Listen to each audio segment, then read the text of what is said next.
I want to thank you, Chairman Miller and Ranking Member McKeon, for convening this important and timely hearing. It's particularly timing, as we saw last night.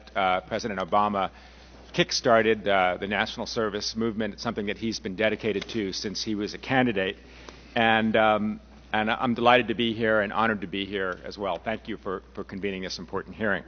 I was tasked with giving a kind of overview and history of national service, so I went back to the very, very beginning, and that was 1787, the very hot summer in Philadelphia when the framers were convening, writing the Constitution. And when they emerged after about 3 months, Benjamin Franklin stepped outside the hall, and a woman came up to him and said, "Dr. Franklin, what have you wrought?" And he said, "A republic, madam, if you can keep it." And it's a famous statement, and what he meant is that the framers were not actually very optimistic about keeping a republic, keeping it going. And what they thought was that it wasn't a machine that would go of itself, and a republic depended on civic participation, the participation of people in a democracy. That for a republic to work and a democracy to work, everybody had to participate. So national service is in our DNA as a republic. By the way, let the record show that my neighbor, Harris Wofford, was not at the Constitutional Convention. However, he is a true founder of the national service movement, and you are one of the great men in this movement, and I look forward to hearing from you in a moment. Now, many, many years later now, the two central acts of democratic citizenship in our country these days are voting and paying taxes, and that is not something that the founders think would really be enough to keep a republic going. One of the paradoxes right now that we're seeing is that there are a lot of people who feel a lack of confidence and a lack of belief in our institutions, in government, in Congress, and what have you. Yet at the same time, volunteerism is at an all-time high. And it's not really a contradiction as I see it, because people feel like the private space can be a remedy for what they see as the flaws in the public space. And what our challenge is in the service movement, yours and ours, is to try to unite private purpose with public purpose. And I think the moment now is great for that. In fact, we are at a unique moment in our history to help try to mobilize Americans to do this. We're fighting 2 wars overseas. We are in an unparalleled economic recession.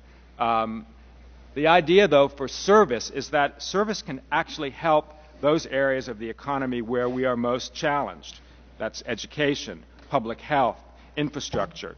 And through national service, we can actually be a kind of almost a silver bullet to solve some of these problems. The persistent public problems in public health and education that haven't been remedied by legislation and could actually be remedied by service.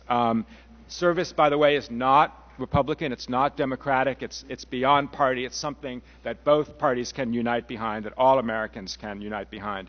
And at such a difficult time in the economy, what we all have to show, what's incumbent upon all of us, is to show that the return on investment of service is very high, and I hope to do that.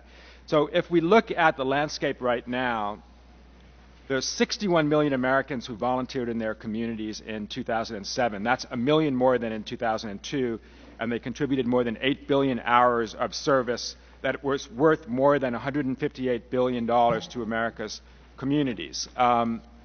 About a quarter of Americans over the age of 16 volunteered, about a third of them, which is the largest cohort, in faith-based institutions, and I'm not even mentioning the military service, which in some ways is the noblest service and the oldest service in American history.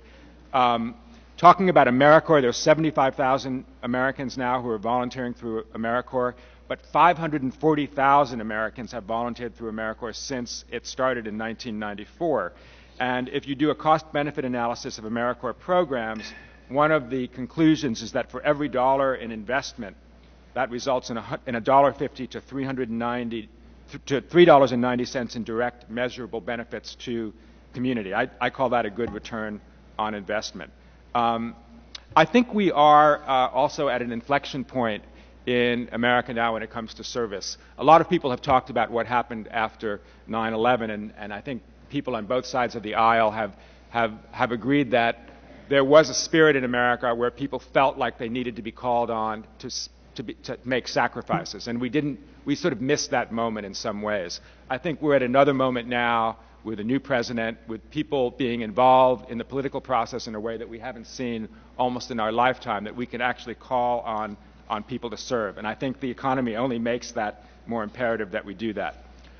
In September of 2007, I wrote a cover story in Time called The Kiss for National Service.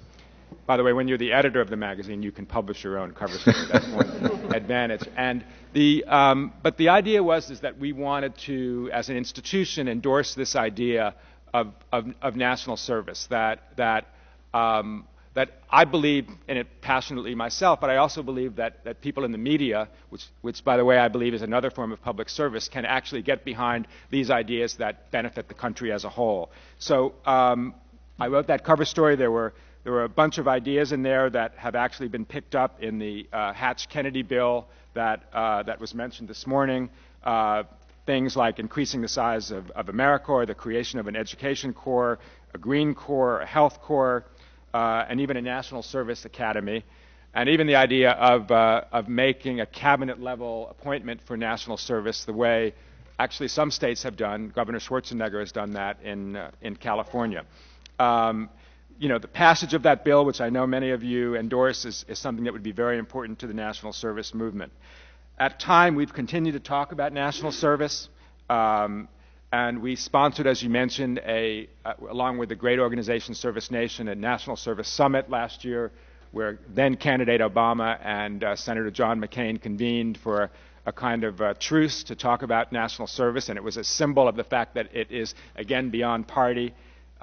We are again going to do a national service issue this year and convene a summit, and I would hope to have ideas and suggestions from all of you about how to do that. I think here's an example of the way media and government can collaborate on something that is in all of our interests as citizens. And I just again want to say that I think we're at a critical moment for national service, and it can help us solve many of the most acute problems that are facing us now as a people. Service, I don't believe, is a luxury. It can help us rebuild as a nation, restore confidence, and prepare for the future. It was Benjamin Franklin who famously said that Americans can do well by doing good, and I think that has never been truer now when it comes to national service. Thank you very much.